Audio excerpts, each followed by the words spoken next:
नमस्कार दोस्तों, आप सब कैसे हैं? हम दिल से दुआ करते हैं कि आप जहां भी हों, खुश हों, स्वस्थ हों और जीवन में आगे बढ़ रहे हों। आज मैं आपके लिए लेकर आया हूं एक ऐसी कहानी जो सिर्फ कहानी नहीं बल्कि परमेश्वर का संदेश है। एक संदेश जो आपके दिल को छू जाएगा, आपकी सोच बदल देगा और शायद आपकी जिंदगी भी। लेकिन दोस्तों, इस भावुक सफर पर चलने से पहले आपसे एक छोटी सी गुजारिश है। अगर आपने अभी तक हमारे YouTube चैनल को सब्सक्राइब नहीं किया है तो जरूर कर लें, क्योंकि आपका साथ ही हमारा हौसला है और इसी हौसले से हम आपके लिए ऐसी ही प्रेरणादायक और ज्ञानवर्धक कहानियां लाते रहेंगे।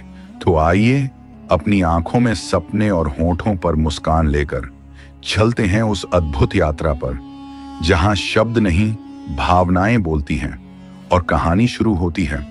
बहुत समय पहले की बात है, जब मनुष्य और जानवर आपस में नहीं लड़ते थे। संसार अत्यंत अद्भुत था। पहाड़ों से मधुर झरने बहते थे, धरती बहुत उपजाऊ थी, खाने पीने की वस्तुओं की कोई कमी नहीं थी। दूध दही की नदियां बहती थीं, फल और फूलों से धरती सजी रहती थी। भगवान पहाड़ों की सबसे ऊंची चोटी पर निवास करते थे, जहां मनुष्यों का जाना माना था। वे अपनी बनाई इस सुंदर दुनिया को देखकर स्वयं ही प्रसन्न होते रहते थे। उस समय लोग आपस में न तो बहस करते थे, न झगड़ते थे। जीव जंतु, पशु पक्षी और मनुष्य, सभी में कोई भेदभाव नहीं था। धीरे धीरे मनुष्य अपने को दूसरों से श्रेष्ठ समझने लगे।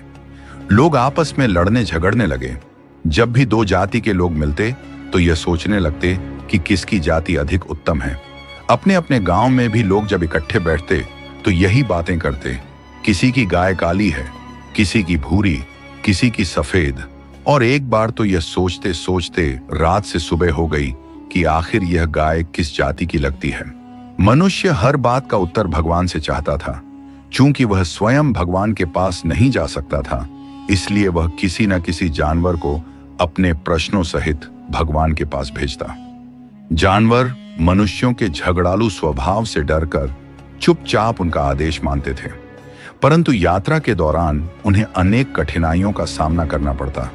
कभी बड़े बड़े पत्थर उनका रास्ता रोक लेते, कभी नदियां नाले, कभी तेज हवाएं, तो कभी बर्फीले तूफान। एक शाम की बात है, रात के समय सभी मनुष्य इकट्ठे हुए थे। उनके मन में प्रश्न उठा, जब मनुष्य सोता है तो क्या उसका शरीर रहता है या नहीं? क्या मनुष्य के सपने सच होते हैं? और अगर होते हैं तो उनका कोई अर्थ भी होता है या नहीं? मनुष्यों के बीच यह बहस बढ़ती देख सभी जानवर डरकर भाग गए और ऐसी जगह चले गए कि गांव वाले उन्हें पा न सके। तब यह निश्चय हुआ कि सोते हुए जानवरों को भेजकर इन प्रश्नों का उत्तर भगवान से मंगाया जाए। बहुत खोजने के बाद भी कोई उपयुक्त जानवर नहीं मिला। सिर्फ एक गिरगिट और एक छिपकली, जो एक चट्टान पर लेटी हुई सूरज की किरणों का इंतजार कर रहे थे।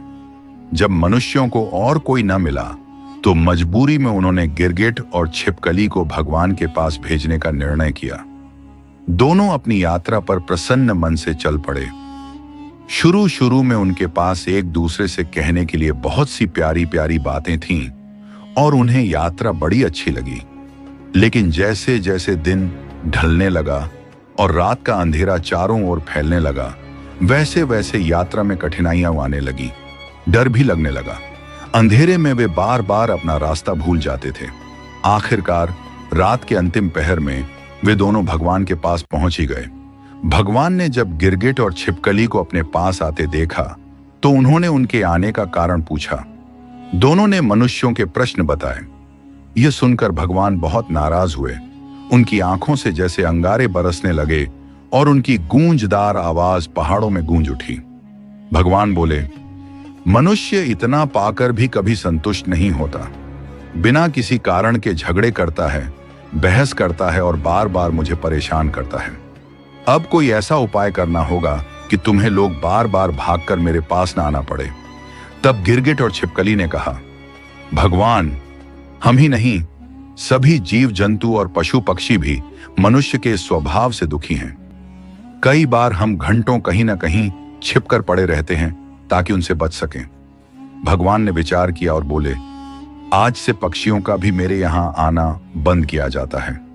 अब मैं मनुष्य के लिए 2 संदेश तुम्हारे द्वारा भेज रहा हूं। जो संदेश उनके पास पहले पहुंचेगा वही उनके आने वाले जीवन का निर्णय करेगा। उन्होंने छिपकली की ओर देखते हुए कहा, तुम ये संदेश लेकर जाओ। हे मनुष्य, तुम्हारा मस्तिष्क भी ईश्वर के मस्तिष्क की तरह तेज हो जाएगा। जब तुम सोओगे तो तुम्हें अच्छे अच्छे सपने आएंगे। तुम्हें अपने सपनों में भी वे बातें पता चलेंगी जो तुम नहीं जानते। जब तुम जागोगे तो तुम्हारे सपने सच होंगे। तुम्हारे गांव में पहले की तरह दूध दही की नदियां बहेंगी, बाग बगीचे हरे भरे रहेंगे और तुम्हारा जीवन सुख शांति से भर जाएगा। फिर भगवान गिरगिट की ओर मुड़े और बोले, तुम यह संदेश लेकर जाओ। हे मनुष्य, तुम्हारे दूध, शहद और मेवों से भरे दिन समाप्त हो गए। अब तुम्हें अपनी जरूरत के लिए खुद मेहनत करके कमाना होगा। अब तुम अपने पड़ोसियों के साथ शांति से नहीं रह पाओगे और तुम्हारे बीच झगड़े होंगे। गिरगिट और छिपकली ने भगवान को प्रणाम किया और वापस चल पड़े। पहाड़ की उतराई तक वे साथ साथ चले। उतराई के बाद एक बड़ा सा मैदान आया। मैदान में पहुंचते ही छिपकली थकने लगी और धीरे धीरे गिरगिट से पीछे रह गई। गिरगिट ने बिना रुके अपनी यात्रा जारी रखी। छिपकली इतनी धीरे चल रही थी कि लगता था जैसे वह चल ही नहीं रही है। सूरज ढलते ही वह अपने पैरों में सिर दबाकर सो गई। अगले दिन शाम ढले जब छिपकली अपने गांव पहुंची तो गांव की पहली झोपड़ी में जाकर उसने भगवान का संदेश सुनाया। वहां रहने वाला मनुष्य हंसते हुए बोला, छिपकली, यहां से चली जाओ। अपने ऊंट को लेकर मेरे पास मत आना। अपनी छोटी छोटी कहानियां किसी और को सुनाना। हमें तो गिरगिट ने सुबह ही सब कुछ साफ साफ बता दिया है। हम तो कल लड़ाई में जीतकर साबित करेंगे कि हमसे शक्तिशाली कोई नहीं है। उदास होकर छिपकली ने वह झोपड़ी छोड़ी और अगले गांव की ओर चल पड़ी। वहां पहुंचकर उसने गांव के मुखिया को अपने हथियार तेज करते हुए देखा। फिर भी उसने पूरा संदेश सुनाने की कोशिश की, लेकिन मुखिया ने उसकी बात पर विश्वास नहीं किया और कहा, छिपकली, भाग यहां से। गिरगिट से हम सब सुबह ही सुन चुके हैं। हमें बहकाने की कोशिश मत करो। छिपकली ने निराश होकर वह गांव भी छोड़ दिया और अगले गांव की ओर चल पड़ी। लेकिन हर गांव में वही हुआ। गिरगिट पहले ही पहुंच चुका था। आज भी छिपकली एक गांव से दूसरे गांव भटक रही है, इस उम्मीद में कि शायद कभी वह ऐसे स्थान पर पहुंचे जहां गिरगिट अब तक न पहुंचा हो और वह मनुष्य को भगवान का सही संदेश दे सके। भगवान द्वारा बनाई गई यह दुनिया बहुत सुंदर है, लेकिन मनुष्य अपने अनुचित कर्मों से इसे दूषित करता है। मनुष्य को चाहिए कि वह ईश्वर की इस अनमोल कृति का सम्मान करे, इसके सौंदर्य में वृद्धि करे और सभी प्राणियों को अपने समान समझ